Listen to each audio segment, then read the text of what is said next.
Alors bonjour chers amis, comment vous allez? Ici c'est Apollinaire Acoustique Kekere. La dernière fois j'ai partagé une citation d'un de mes mentors et que j'admire beaucoup, des gens qui ont touché ma vie. Il s'agit de Jim Rohn. Une de ces citations célèbres qui m'ont impacté, la citation disait: la vie bien vécue est une vie par design. C'est une vie par design et non une vie par accident. Et quand j'ai posté la citation, quelqu'un m'a posé une question, me demandant. Il y a eu beaucoup de questions et quelqu'un m'a demandé sur ma page Facebook Apollinaire Acoustique Kekere, que je vous demande de joindre d'ailleurs. Et parce qu'il y a de bonnes choses que nous publions chaque jour pour aider la jeunesse à remémorer, à bien travailler leur mémoire, pour comprendre les concepts qu'il faut pour nourrir notre cerveau afin que nous grandissons et impactons notre continent. Alors je disais que quelqu'un m'avait posé la question de savoir, mais qu'est-ce que je dis pas, qu'est-ce que je mets dans l'accident? Ok. Est-ce que vous êtes jamais arrivé d'aller au marché pour aller payer? Vous allez payer beaucoup de choses, vous quittez la maison comme ça, vous rentrez au marché. Vous allez payer quelque chose, vous ne savez pas ce que vous allez payer. Donc vous allez seulement, vous voulez payer seulement. Donc vous allez au marché. Moi ça m'est arrivé plusieurs fois. Ça m'est arrivé quand j'allais à Misséro pour payer.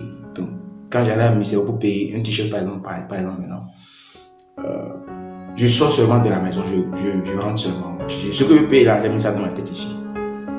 Et arrivé là-bas, je ne commence pas à tourner en bourrique. Je passe pratiquement 2 heures, 3 heures inutilement, où je paie les choses que je ne veux pas. Arrivé à la maison, je paie les choses que je ne veux pas. Ou des choses que je voulais, mais qui sont trop chères, je n'ai pas bien fait le débat des prix. Ou des choses qui ne me serviraient à rien.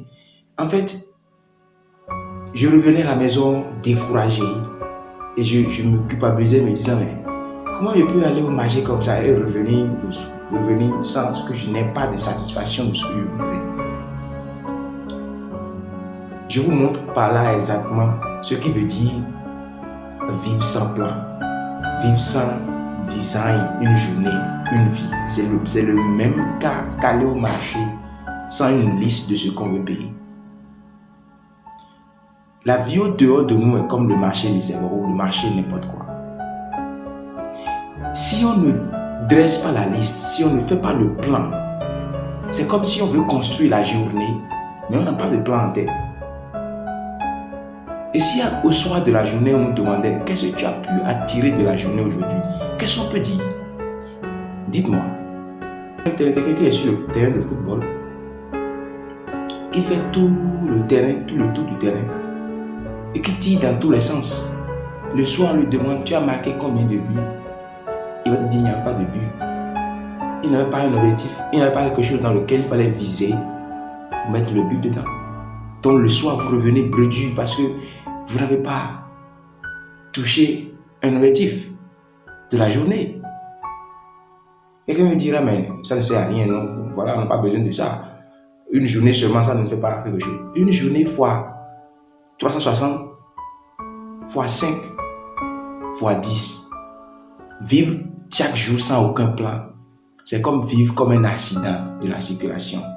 Personne ne prévient personne ne prévient cela. Si vous vivez sans plan, sans objectif de la journée, vous êtes comme quelqu'un qui est allé au marché dans ton pas sans savoir ce qu'il veut payer, documenté sur un papier. C'est comme vous êtes sur le terrain, vous n'avez pas de camp où marquer le but. Chers frères, chers sœurs, je vous parle de ce que j'ai vécu en fait. C'était une vie toxique, nauséabonde, lugubre, de vivre sans un plan. Et ce qui se passe, c'est ceci. C'est que quand vous vivez sans plan, vous tombez sur le plan d'autres personnes. Et comme l'a dit John Quincy Adams, il a dit, les gens qui échouent de planifier, planifient pour échouer en même temps. Voilà. Le jour où j'ai découvert ce principe, j'ai commencé par appliquer. Ma vie a révolutionné. C'est le jour où j'ai découvert que les êtres humains ne veulent pas qu'on réussisse. Ils veulent simplement qu'on fasse ce qu'eux veulent. J'ai aussi découvert que, avec l'objectif, vous savez qui vous êtes. et vous êtes discipliné à savoir vos échecs et vos réussites et ce qui vous donne la confiance en vous. Alors, la vie bien vécue est vraiment la vie par design et non se lever seulement et rentrer dans la vie comme si on était une nuance culturelle, un accident de la circulation. Vous n'êtes pas un accident de la circulation. Vous êtes né pour un but spécifique et chaque jour que Dieu nous donne, c'est une journée, c'est comme la vie en entier. Et ce que vous faites le soir, c'est comme si ce que vous allez finir le soir de votre vie, l'année que vous avez à faire. Qu'est-ce que vous allez montrer que vous avez fait aujourd'hui?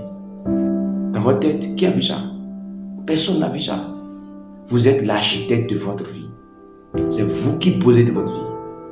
Si vous n'avez pas de plan, vous allez tomber sur le plan d'un boss qui vous fera avoir 30 ans sous lui, à faire ce que lui veut.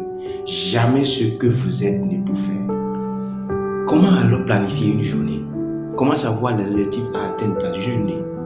Alors moi j'ai quelque chose de très spécifique, un secret.